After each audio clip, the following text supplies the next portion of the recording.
Finally काफी लंबे समय के इंतजार के बाद आज वो घड़ी आई गई है जब हमारे यहाँ पर एमएचआरडी ने यानी ministry of human resource development ने ये अपनी गाइडलाइन जारी कर दी है कि आने वाले समय के अंदर हमारा एजुकेशन सिस्टम पहले के मुकाबले बिल्कुल चेंज होने वाला है। कह सकते हैं कि हमारा एजुकेशन सिस्टम पहले से कहीं ज्यादा इंप्रूव फॉर्म में आने वाला है। जी हाँ दोस्तों, काफी लंबे समय के इंतजार के बाद 34 साल बाद 34 इयर्स के बाद में हमारे एजुकेशन सिस्टम में, इंडियन एजुकेशन सिस्टम में एक बहुत बड़ा मेजर और ड्रास्टिक चेंज किया गया है। दोस्तों मैं आपकी नॉलेज के लिए आपको बताना चाहूंगा कि हमारे यहाँ पर सबसे पहला जो चेंज एजुकेशन सिस्टम में इंडिपेंडेंस के बाद आया था वो आया था सन 1968 में, जिस टाइम पर हमारे जो पीएम है यानी प्राइम मिनिस्टर जो थी वो थी इंदिरा गांधी। उनके टाइम पर हमारा एजुकेशन सिस्टम में फर्स्ट टाइम चेंज किया गया था। इसके बाद अगला चेंज 1986 में आया जब राजीव गांधी प्राइम मिनिस्टर हुआ करते थे।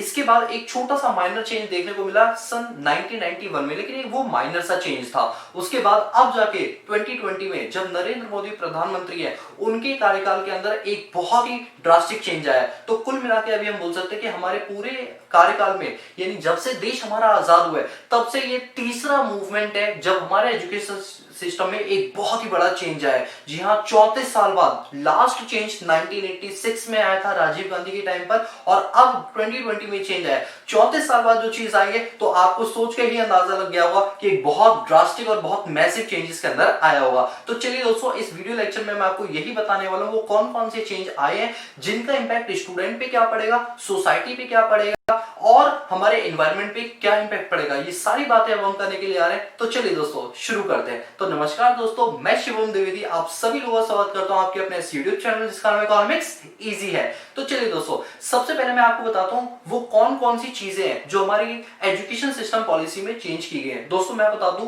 कि इन पॉइंट्स को हमने सिंप्लीफाई करने के लिए 14 पॉइंट्स के अंदर डिवाइड किया है। दोस्तों आप जैसा जानते हो, सबसे पहले बात करते हैं पॉइंट नंबर 1।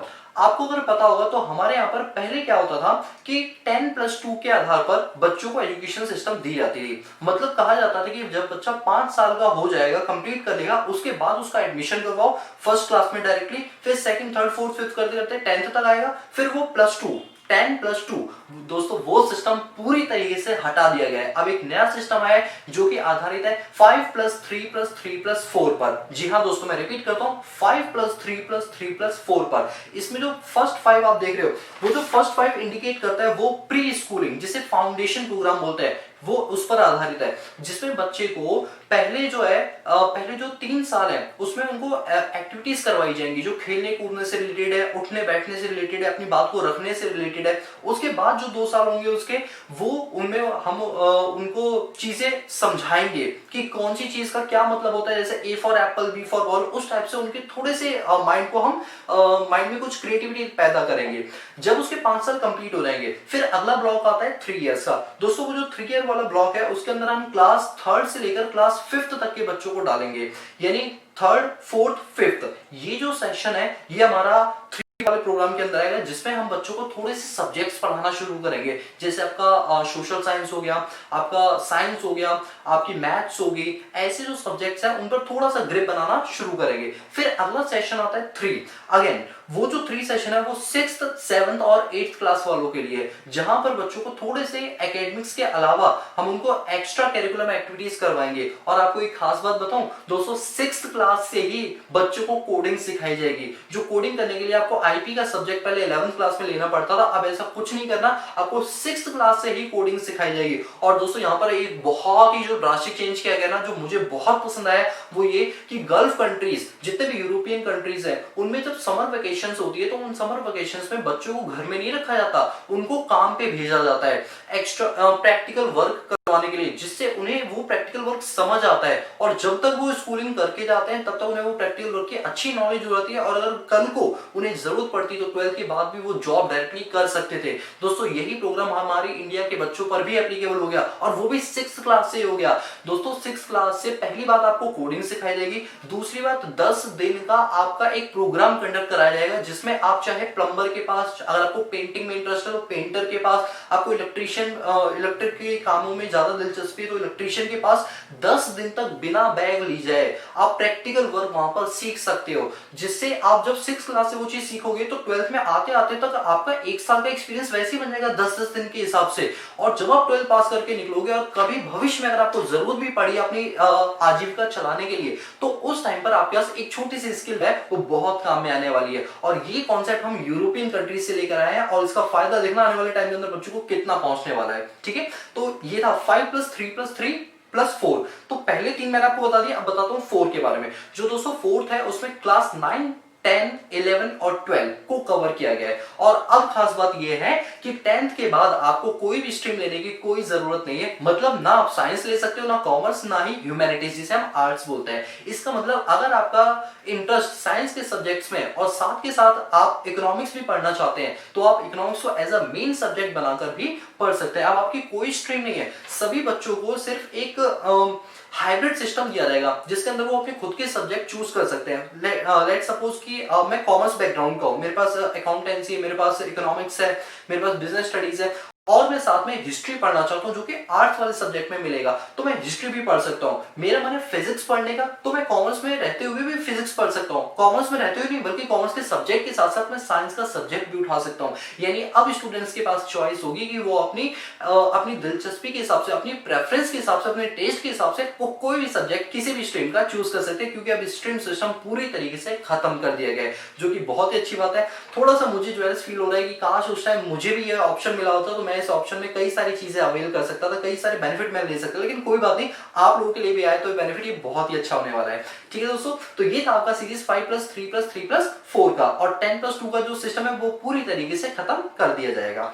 इसके बाद हमारा सेकंड पॉइंट आता है, वो ये है कि जो बच्चे लोकल लैंग्वेज अगर सीखना चाहते हैं इंग्लिश के अलावा, ये नहीं कह रहे इंग्लिश मत सीखो, इंग्लिश सीखो, इसके अलावा अगर आप अपनी लोकल लैंग्वेज, अपनी रीजनल लैंग्वेज में अपनी पढ़ाई करना चाहते हैं तो आप वो पढ़ाई कर सकते हो।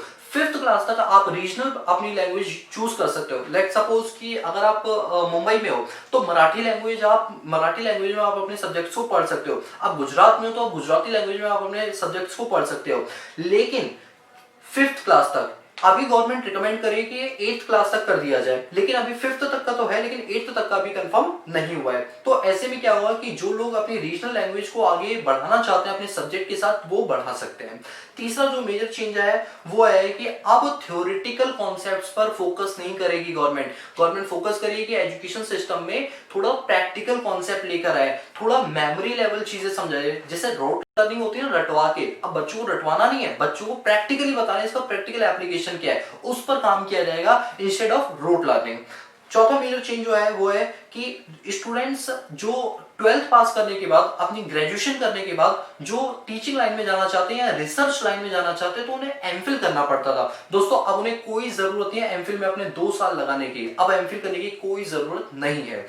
इसके बाद हमारा अगला पॉइंट आता है common entrance exam for all the universities. दोस्तों 12th के बाद बच्चा बड़ा मतलब फोकस नहीं हो पाता कि उसे करना क्या है, कौन से कॉलेज में एडमिशन लेना है, क्योंकि हर कॉलेज का जो क्राइटेरिया है ना एडमिशन का वो बिल्कुल डिफरेंट होता है। वहां पर क्या होता है, हर कुछ कॉलेज वाले कहते हैं 12th क्लास के बेस के हिसाब से हम आपका एडमिशन लेंगे, कुछ कहते हैं कि हम अपने एंट्रेंस एग्जाम करेंगे। जैसे अगर दिल्ली यूनिवर्सिटी की बात करें तो इंग्लिश ऑनर्स करने के लिए आपको उनके खुद के एग्जाम देने पड़ते हैं और हर कॉलेज का अपना अलग सिस्टम है। तो ऐसे में स्टूडेंट बहुत पैनिक हो जाता है, वो समझ नहीं पाता कि मुझे क्या करना चाहिए। तो ऐसे में गवर्नमेंट ने कहा है कि आफ्टर 12th अगर आप ग्रेजुएशन की पढ़ाई करना चाहते हो, स्कूल कॉलेजेस में एडमिशन लेना चाहते हो, तो उसके लिए सभी लोगों के लिए कॉमन पॉलिसी होगी और कॉमन अथॉरिटी होगी जो इन सबको डील करेगा। और जो एग्जाम होगा उसे बोलेंगे cat, CAT, common aptitude test. इस टेस्ट को कंडक्ट कराने के लिए गवर्नमेंट एक सेपरेट बॉडी बनाने वाली है जो सभी लोगों के लिए इक्वली एप्लीकेबल होगा और हर कॉलेज के लिए एप्लीकेबल है। ऐसे नहीं कि एक कॉलेज बोल रहा है मैं अपना खुद का टेस्ट कंडक्ट कराऊंगा, दूसरा बोल रहा है नहीं मैं अपना करूंगा, ऐसा नहीं हुआ।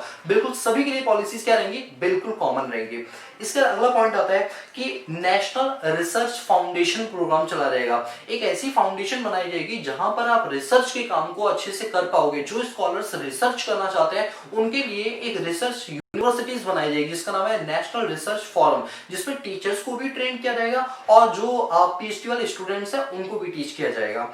इसका अगला पॉइंट है इंटीग्रेट वर्ल्ड इकोनॉमी या वर्ल्ड यूनिवर्सिटीज इन इंडिया। दोस्तों अगर आपको पता हो तो 1991 में डॉक्टर मनमोहन सिंह ने एलपीजी का कॉन्सेप्ट इंट्रोड्यूस किया था, जिसकी वजह से आज आप मेरी वीडियोस यूट्यूब पे देख पा रहे हो, फेसबुक चला पा रहे हो, व्हाट्सएप चला पा रहे हो, एंड्रॉइड मोबाइल फोन चला पा रहे हो, क्योंकि उन्होंने क्या किया, बंद दरवाजे खोल दिए जिससे दूसरी की इकोनॉमी की जो कंपनीज है वो हमारी इकोनॉमी में आके काम कर सकती थी।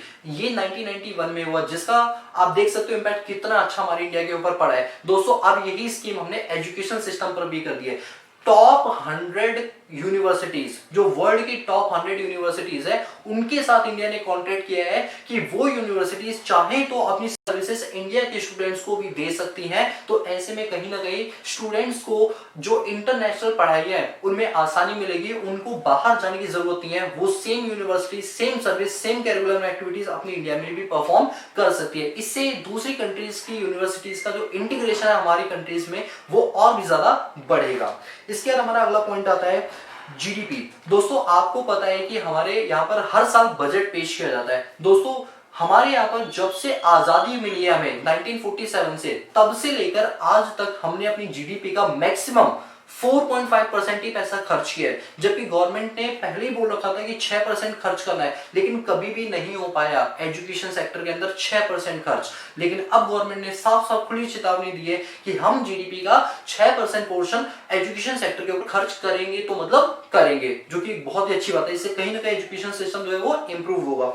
अगला पॉइंट आता है हमारे पास कि आप जानते हो दोस्तों पहले रिपोर्ट कार्ड, दोस्तों मेरे टाइम में तो जो रिपोर्ट कार्ड होते थे वो सिंगल शीट होता था और एक सर्टिफिकेट मिलता था, लेकिन आज के डेट में जो रिपोर्ट कार्ड मिल रहे हैं वो रिपोर्ट कार्ड आप जानते हो जैसे आप लोगों को भी मिला हुआ इस तरीके से 10th क्लास में, ये पूरा इतना बड़ा बंडल ऐसा मिलता था, मतलब जन्म कुंडली की तरह इतना बड़ा मिलता था। दोस्तों इसके अंदर अभी जो है इसमें आपके देखो ये मार्क्स है, स्टूडेंट की फोटो है, ये नीचे पूरा उसकी रिपोर्ट है जो आपने कभी भी नहीं पढ़ी होगी। लेकिन अब दोस्तों जो रिपोर्ट कार्ड बनकर आएगा वो 360 डिग्री पर बेस्ड होगा। 360 डिग्री पर बेस्ड होने का मतलब ये है कि उसके अंदर आपके सिर्फ एकेडमिक परफॉर्मेंस की इवैल्यूएशन नहीं होगी, इसके अलावा जो आपकी अदर एक्टिविटीज होती है उनको भी इवैल्यूएट किया जाएगा। और दोस्तों खास बात जानते हो क्या है, इसमें इवैल्यूएट आप और आपके दोस्त और आपके टीचर तीनों लोग कर सकते हैं। अभी तक हमारे मार्क्स की इवैल्यूएशन कौन करता था, टीचर करते थे। अब वो जिम्मेदारी स्टूडेंट्स को खुद को दी है कि वो खुद की इवैल्यूएशन को परफॉर्म करे, इवैल्यूएट करे, और अपने जो आपके क्लासमेट्स हैं वो भी आपकी परफॉर्मेंस को इवैल्यूएट कर सकते हैं। तो आपका रिपोर्ट कार्ड बहुत ही ज्यादा मतलब अलग अलग डिग्री से देखा जाएगा, इसीलिए इसको नाम दिया गया 360 डिग्री परफॉर्मेंस रिपोर्ट। इसके बाद जो अगला मेजर चेंज आया है वो ये आया दोस्तों, आप लोग जानते हो जब आप ग्रेजुएशन कर रहे होते हो तो कभी कभी कुछ स्टूडेंट्स को बहुत प्रॉब्लम हो जाती है। जब वो एक साल ग्रेजुएशन करते हैं तो उन्हें किसी रीजन से ग्रेजुएशन छोड़नी पड़ जाती है। जैसे खासतौर पे गर्ल्स की बात करें तो मैरिज इशू हो जाता है, कभी फाइनेंशियल प्रॉब्लम्स आ जाती है, और जो मेल मेंबर्स होते हैं उनको जॉब के रिगार्डिंग अपनी पढ़ाई छोड़नी पड़ जाती है, कोई भी किसी का भी रीजन हो सकता है। तो वो जब पढ़ाई छोड़ते थे तो ग्रेजुएशन में आपको डिग्री तभी मिलती थी जब आप पूरे 3 साल कंप्लीट कर लेते थे, लेकिन अब ऐसा सिस्टम नहीं है। अगर आपने 1 साल पढ़ाई करके अपनी ग्रेजुएशन छोड़ दी तो आपको उस टाइम पर जो सर्टिफिकेट मिलेगा वो 1 साल का सर्टिफिकेट आपको दे दिया जाएगा, जिसे सर्टिफिकेट कोर्स के नाम से जाना जाएगा। अगर आपने 2 साल पढ़ाई करने के बाद अपना ग्रेजुएशन छोड़ दिया, वहां से क्विट कर लिया किसी भी रीजन से, तो उस केस में आपको डिप्लोमा दिया जाएगा। और 3 साल कंप्लीट होने के बाद अगर आपने क्विट किया तो आपको आपका बैचलर डिग्री दे दी जाएगी। और अगर 4 साल कंप्लीट होने के बाद अगर आपने कॉलेज छोड़ा, मतलब पूरा 4 साल का एकेडमिक का आपने सेशन पूरा कंप्लीट कर लिया, तो आपको सर्टिफिकेट के साथ साथ जो आपका बैचलर डिग्री है उसके साथ साथ आपको रिसर्च की भी डिग्री दी जाएगी। अब आपकी जो ग्रेजुएशन है वो 3 साल नहीं वो 4 साल की हो गई है। अगर आप चाहो तो 3 साल में अपनी डिग्री लेकर अपनी बैचलर डिग्री ले सकते हो, लेकिन चौथे साल अगर आप करते हो तो आपको रिसर्च की डिग्री साथ में दी जाएगी। कहने का मतलब ये हुआ कि आप कभी भी अपनी पढ़ाई छोड़ सकते हो और कुछ टाइम के बाद अपनी पढ़ाई को वहीं से दोबारा से कंटिन्यू कर सकते हो। और एक बहुत बड़ा बेनिफिट मैं आपको बताता हूँ वो क्या, जैसे मान के चलो साइंस स्टूडेंट्स की खासतौर पे अगर हम बात करें तो साइंस का स्टूडेंट पहले बीटेक में एंट्री ले लेता है, फिर जब वो 1 साल पढ़ता है तो उसे ऐसा रियलाइज होता है कि उसकी ये जगह नहीं है जो जिस जगह को उसने चूज किया बीटेक की, वो चाहता है कि आईएएस के एग्जाम दे, यूपीएससी के एग्जाम दे, जिसके लिए वो बीए साइड को चूज करना चाहता है, बैचलर ऑफ आर्ट्स, क्योंकि उसके जो सब्जेक्ट्स होते हैं वो आपके कॉम्पिटिटिव एग्जाम में मिल जाते हैं। तो ऐसे में अब वो क्या करे, अब उसने 1 साल अपनी फीस दे दी है लेकिन डिग्री मिलेगी नहीं, तो वो क्विट नहीं करता, फिर वो 5 साल पूरा अपना बीटेक में ही बर्बाद करता है। लेकिन अब ऐसा नहीं है, आप चाहें तो 1 साल कंप्लीट करने के बाद अपना सर्टिफिकेट ले लो और इसके बाद नए एकेडमिक सेशन किसी दूसरे डिग्री में आप अपने आप को एनरोल करा सकते हो। और अच्छी बात तो ये है कि जो आपने क्रेडिट्स कमाए हैं 1 साल के अंदर, वो सेम क्रेडिट आप कैरिड फॉरवर्ड करके दूसरे प्रोग्राम में ले जा सकते हो। सर ये क्रेडिट का मतलब क्या होता है? देखो क्रेडिट का अगर मैं बात करूं तो एकेडमिक बैंक ऑफ क्रेडिट, ये एक नया सिस्टम चलाया गया है कि जो मैं एक्टिविटीज करूंगा उसके हिसाब से, जैसे कहते हैं ना ग्रेड्स मिलते हैं या मार्क्स मिलते हैं, वैसे ही कुछ क्रेडिट्स मिलेंगे। वो क्रेडिट एक बैंक अकाउंट, जैसे सेविंग अकाउंट होता है उसमें आपके पैसे डिपॉजिट होते हैं, सेम वैसे ही उस अकाउंट में मेरे क्रेडिट्स पहुंच जाएंगे। अगर मान लो 2 साल मैंने बीकॉम की, उसके बाद मुझे लगता है मुझे बीए करनी है, तो मैं क्या करूंगा, बीए में एडमिशन ले लूंगा, तो जो 2 साल में मैंने क्रेडिट्स कमाए हैं वो मेरे बीए में क्या हो जाएंगे, ट्रांसफर हो जाएंगे। तो ऐसे में मुझे बहुत फायदा मिलेगा। तो दोस्तों अब आप चाहो तो कभी भी किसी भी साल कॉलेज को क्विट करके उतने लेवल तक की डिग्री आप हासिल कर सकते हो, जो कि एक बहुत ही अच्छी बात है। और अगर आप चाहो तो एक सर्टेन टाइम पीरियड के बाद उसको दोबारा से कंटिन्यू उसी जगह से जहां से आपने छोड़ा वहां से कंटिन्यू भी कर सकते हो, लेकिन ये समय निर्धारण अभी किया नहीं गया है, जो होगा तो मैं आपको बताऊंगा।